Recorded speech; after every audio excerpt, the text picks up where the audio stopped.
लेकिन निष्पक्ष कार्रवाई करे पुलिस और जो भी इन्वॉल्व है उसको सजा दो। लेकिन इसके वजह से आप पूरे के पूरे समाज को घेर लेना, लव जिहाद, कॉर्पोरेट जिहाद, ये मुसलमानों से जोड़ दो, ये नफरत मैं तो समझता हूं कि नहीं फैलानी चाहिए। इंडिया ने जो ट्रायल चलाया उसमें पहले बता दिया जो टीसीएस की होती में नीदा खान, उनको बना दिया एचआर।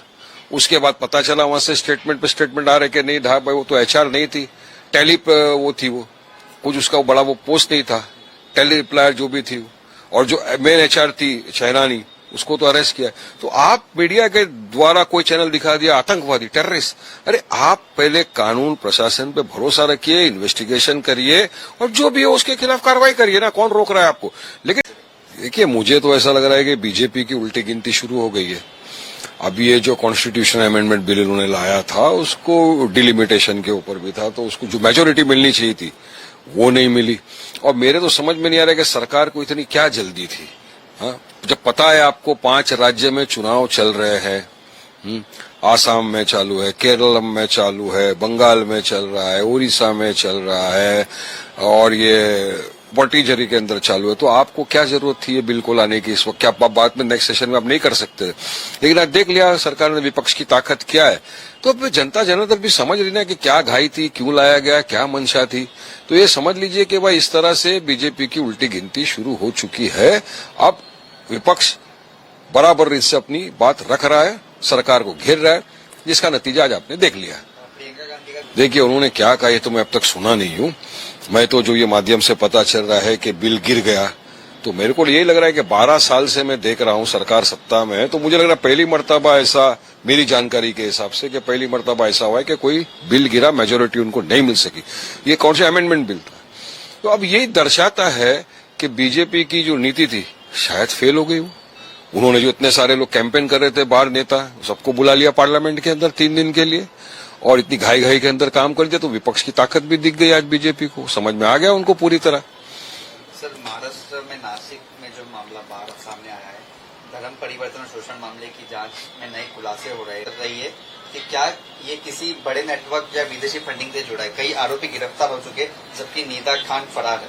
देखिए ने इस गंभीर मामले को बताते हुए सख्त कार्रवाई के संकेत दिए। मेरा साफ तौर से मानना है कि जबरन धर्मांतरण करना किसी का भी गलत है, गैर कानूनी है। कोई भी मजहब नहीं सिखाता कि आप किसी को भी जबरन जोर जबरदस्ती से धर्मांतरण कराइए या किसी ऐसा कार्य करिए जिसकी सामने वाले की आस्था को ठेस पहुंचे। जो भी ये करे उसके खिलाफ कानूनी कार्रवाई होना चाहिए। मगर यह देखा क्या गया है कि मीडिया ने जो ट्रायल चलाया उसमें पहले बता दिया जो टीसीएस की होती में नीदा खान, उनको बना दिया एचआर। उसके बाद पता चला वहां से स्टेटमेंट पे स्टेटमेंट आ रहे कि नहीं भाई वो तो एचआर नहीं थी, टेली वो थी, वो कुछ उसका बड़ा वो पोस्ट नहीं था, टेली रिप्लायर जो भी थी, और जो मेन एचआर थी शहनानी उसको तो अरेस्ट किया। तो आप मीडिया के द्वारा कोई चैनल दिखा दिया आतंकवादी, टेररिस्ट। अरे आप पहले कानून प्रशासन पे भरोसा रखिए, इन्वेस्टिगेशन करिए और जो भी हो उसके खिलाफ कार्रवाई करिए ना, कौन रोक रहा है आपको। लेकिन किसी को भी इस तरह से मीडिया ट्रायल चला के बस बता देना आतंकवादी ये वो, उसके बाद पता चल रहा है कि नहीं वो तो एचआर के डिपार्टमेंट की हेड भी नहीं थी, कुछ नहीं था। तो ये तमाम चीज जो इंक्वायरी का विषय है, देखिए मैं किसी भी तरह का धर्मांतरण जो जबरन करता है उसका समर्थन नहीं करता।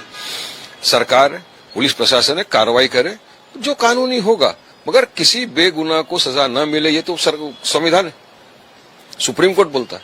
मगर आप मीडिया के अंदर ट्रायल चला के उसको बोल दिए आतंकवादी, बोल दिए एचआर की हेड बना दिए, और अब सामने आया तो क्या करेंगे आप? माफी मांगेंगे? तो यही होता है ना, पहले आप देखिए पुलिस प्रशासन इंक्वायरी कर रही है ना, जो रिजल्ट आएगा सबके सामने आएगा। ऐसा ही कोई कांड अमरावती में भी देखने हो रही है, उन्होंने आपके पक्ष को भी दहशतवादी। देखिए सबसे पहले तो हमारे पक्ष के साथ उनको जोड़ना सरासर गलत है। हमारे वहां के जो जिला अध्यक्ष है उनका बयान साफ तौर से पूरा उन्होंने दे दिया है कि भाई उसका हमारी पार्टी से कोई लेना देना नहीं था। बहुत टाइम पहले कभी आया होगा किसी सोशल मीडिया के हिसाब से, बाकी कोई लेना देना नहीं है हमारा। हाँ, अगर किसी ने ये हरकत की है, पुलिस प्रशासन कायदा कानून इन्वेस्टिगेशन करे, अरेस्ट करे। क्यों किसी भी महिला के साथ इस तरह का किसी को करने का अधिकार नहीं है। हमारी माँ बहनों के अगर किसी ने फोटो निकाले या उनके असली हरकत की या उनको ब्लैकमेल करने की कोशिश की तो यकीनन उनको कानून सजा मिलना ही चाहिए। हम इसका समर्थन नहीं करते, लेकिन निष्पक्ष कार्रवाई करे पुलिस और जो भी इन्वॉल्व है उसको सजा दो।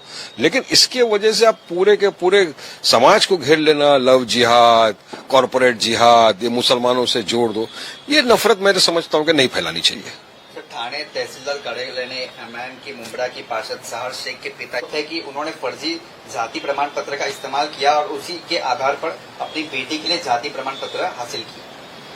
देखिए, मेरी इनसे ना कभी बहुत दिनों से मुलाकात हुई ना बात हुई, मुझे पता नहीं। लेकिन हाँ, हमारे जो मुंब्रा के कॉरपोरेटर भी है और वहां के प्रेसिडेंट भी है सैफ पठान साहब, उन्होंने मीडिया को बयान दिया है, बाइट दिया है कि ऐसा कुछ है नहीं। आज शहर के जो वालिद थे उनका भी बयान मीडिया में आया है कि 2 दिन आप रुक जाइए, हम आपको बता देंगे। तो अब जो भी है पुलिस कार्रवाई हो रही है, उसके पहले किसी के ऊपर सीधा बोल देना कि नहीं सदस्यता रद्द हो गई, ये होगा, मैं समझता हूं ये सही नहीं है। एक जनता ने मैंडेट दिया है, लोगों ने वोट दिया है, आप पुलिस के अंदर इन्वेस्टिगेशन होने दो। इन्वेस्टिगेशन में जो भी आएगा सबको मानना पड़ेगा, आपको, हमको, सबको। घाई मत करिए, उनके वालिद का बयान आ गया है ना उस पर।